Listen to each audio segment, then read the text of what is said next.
Before we get into the new main additions, I have a surprise for you. A new segment to these devlog videos that have a chance of popping up every so often. With that said, roll the intro! It's time for Upset Games, there's changes here and there, and I'll show you my additions in the next episode of Upchat. This segment showcases changes made to already existing game assets. Too small to cover as a main segment of the video, but also too important to skip over. So these are just some mini announcements.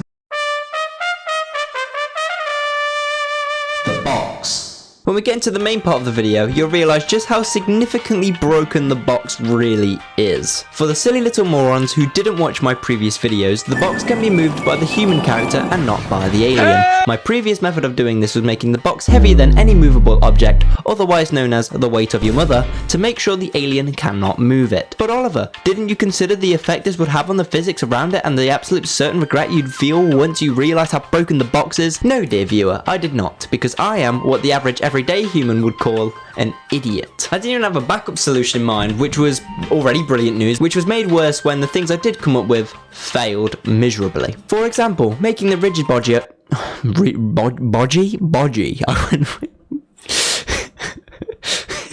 making the rigid body of the object static when the alien touches it, meaning the object cannot move altogether. On paper, sure, it would be fine, but this is not on paper. This is Unity, meaning, just like life, nothing is ever simple. This didn't work because let's pretend the box is falling down, the alien jumps on top of it, the box freezes in midair. This is perfect if this is what I was trying to do, however, I was in fact not trying to do that. I was pulling my hair out, so much to the point I was going to end up looking like Ashley from The Boys. However, I noticed something. All I had to do was make it so the box object couldn't receive forces from the alien object, meaning no scripts were really involved, therefore wasting hours of sweet precious time that will never ever be seen again. It took 2 clicks and it was staring at me the whole time. This is the perfect time to mention that this video is sponsored by BetterHelp Online Therapy. Visit betterhelp.com to get your...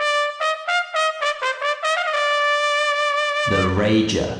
The Rager is an enemy that acts as a sniper, my nemesis from devlog number 1 that I couldn't get to work. I hate my life. I'm ready to end it all. If you're hearing this, I'm probably dead. Eventually I settled with what I had and left him to rot in my prefabs folder like leftover minced meat. However, I picked him back up, dusted him off and fixed him up a little. His detection system was quite certainly non-existent, able to see the player no matter where he was in the level. So I fixed that pretty easily, and I also made his laser actually hit things instead of passively moving through everything. Now the laser cannot pass through walls, floors and platforms, but can in fact travel through everything else. So he's also fixed too, meaning my sleep paralysis demon can be updated to something else. Box dropper design.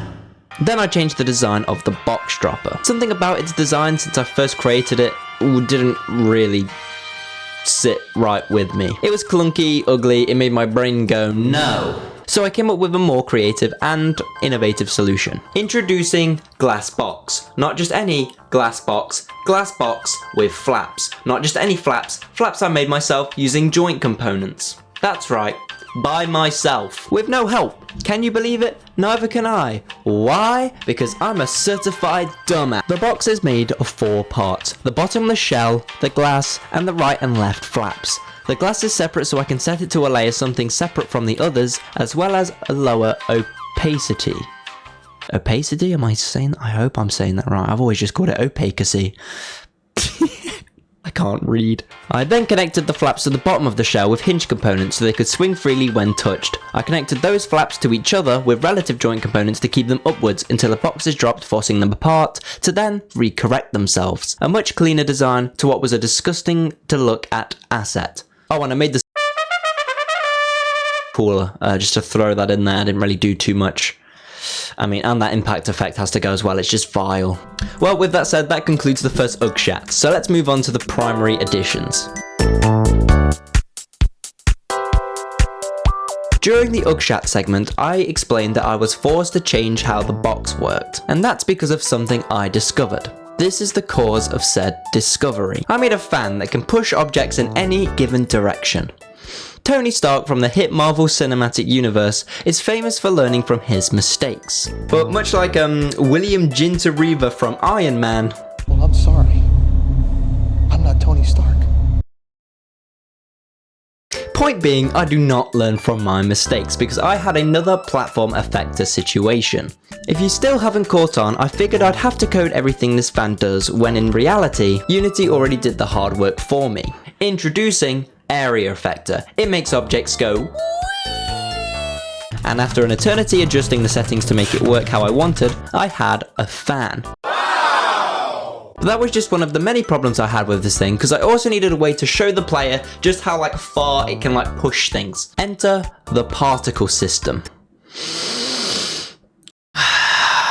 Unity's particle system is like every guy named Jack. It just gives me the ick, confuses the hell out of me, and makes me question my very existence. And just like the most Jacks I've ever met, I just don't understand it. I tried to code a way for the particle system to fill up the box collider of the fan to show just how far it reaches. However, I have a brain smaller than most, so that plan fell through. But before I even got to that stage, I struggled to even design one of these silly little particle whatchamacallits. What does fan wind even look like? Why can't I get it to travel in a straight line? Why do particles just not look like how I need them to, making my fan wind look more like dandruff than anything else? The fan works, the fan itself is fine, it's just the stupid wind particle that's ruining everything. I had to handcraft it from scratch when I still don't even know how Unity's particle system even works. Oh yeah, and I made this toggler which can turn multiple fans on at the same time. So that's cool too, I guess.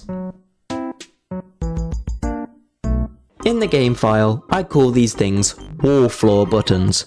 Why? Well, I'm dumb, I suppose. The function is in the name. You apply pressure by putting any object on these pads and something cool happens. Currently, all they do is open laser doors like the buttons you can interact with, but I do want both types of buttons to have other functions in the future.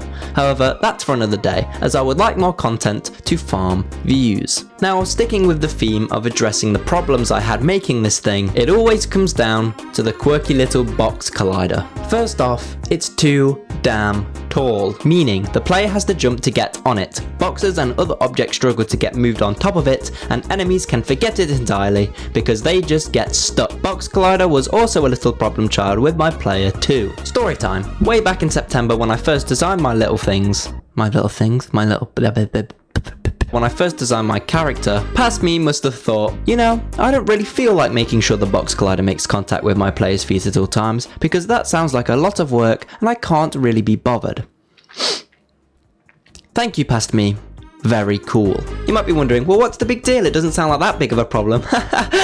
Let me tell you, you dumb little piece of shit. When the player stands on the pressure pad detects the pressure through collisions. Stay with me now. Because the box collider on my player was off a little, the pressure pad was constantly detecting collision and then constantly not detecting collision, meaning the button was going and that's kind of mid, low-key. This forced me to go back to every frame in both characters' idle animation and move the box collider up a little to make sure it is accurate to the player's size. But with that out of the way, it makes for a pretty epic way to open doors temporarily, opening up cool opportunities for puzzles, and I think that is pretty cool.